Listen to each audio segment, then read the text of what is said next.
Hi, I'm Kylie, the founding sister, and welcome to week 8 of my vlog, The Startup Life, where I am sharing week by week the highs and lows of starting a business. Now that broken record continues. I'm still yet to launch my first business, Bham, and our first product, Power Pants.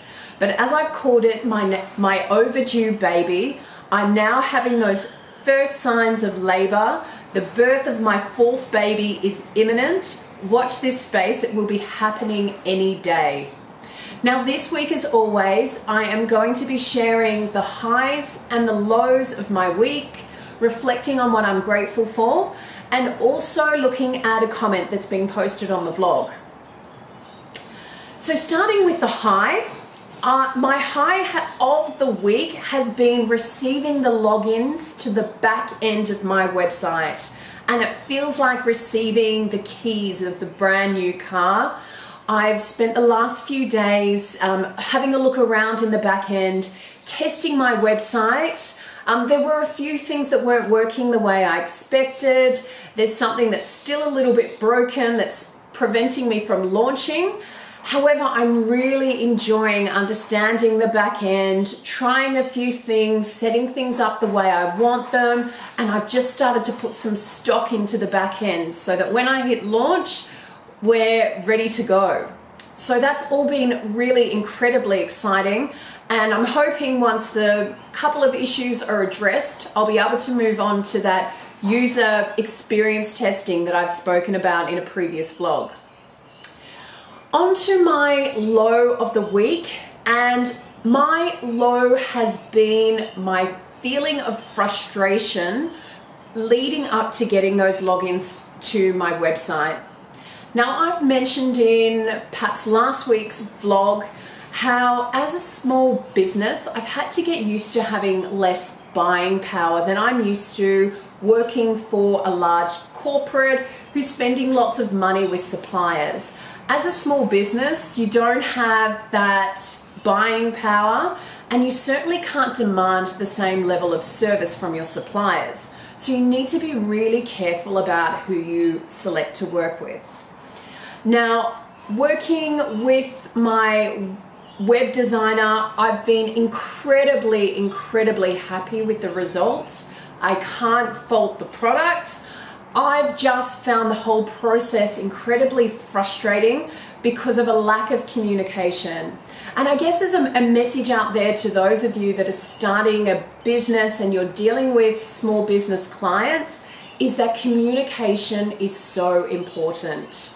As a customer, and I've got a long history of experience working in corporate customer relationships, communication is so incredibly important. As a customer, I want to know if something has gone wrong. I want to have my expectations set. I'm happy with realistic expectations. Having my expectations set too low is bad. Having no expectations set is incredibly frustrating. And I'm not a control freak, but just the complete unknown has been really difficult for me. So where there was the potential for an ongoing relationship, being incredibly happy with the product, the communication that I've received throughout the process has really left a bad taste in my mouth, and it's made me think twice about what I'll do when I need to do some more development on my website. Moving on to what I'm grateful for this week, and I have to say I'm really grateful for my day job. I'm very happy in my day job. I have an incredible employer who is flexible, and yes, I have times where I'm insanely busy and don't get a lot of time to spend on the business, but having that regular income has taken a lot of the pressure off as I've started the business. Now, delays that have happened with my website, with my stock arriving, various parts of my plan to get this business up and running, it's been an 18-month process. Now, had I not had a job, every single delay that happened would have created an immense amount of stress. So I'm incredibly happy to have my paid employment to take that pressure off the startup process.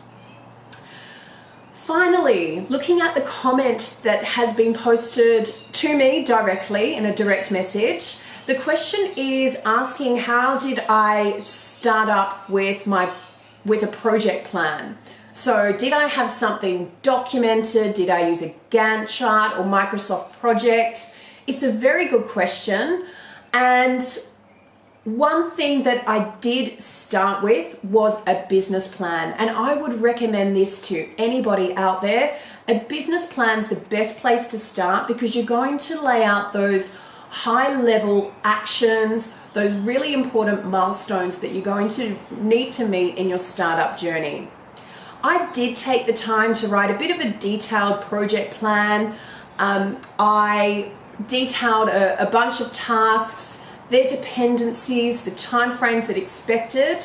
And I think that that's a really important activity if you're working with multiple parties in your startup project. And it's really important if you're working with a lot of dependencies in the project.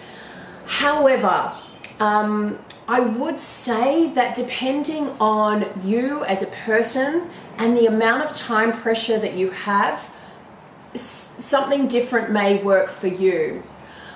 For me, in the end, although I had that detailed plan at the beginning, there were a lot of tasks and things that I didn't anticipate. So towards the final months of the project, I was just taking a week-by-week approach. What do I need to do next? What would I feel good about achieving this week? And having a good understanding of the dependencies in your project and what's really important are the main things. Some people feel really overwhelmed with a long list of tasks and things to do. That can overwhelm you so much that you don't know where to start. So my message to you is, do what you need to do, consider who you are, consider how many parties are involved in the project, how many dependencies, and also how much time you have. That's me for this week. Watch this space. If I'm launching, you'll find me on Instagram at Bham Power Pants. That's BHAM Power Pants. If you like what you're hearing, please hit subscribe, hit like, add your comments. Really great question this week. I'd really love to answer some more questions in the weeks to come. Thanks for your time as always. Bye.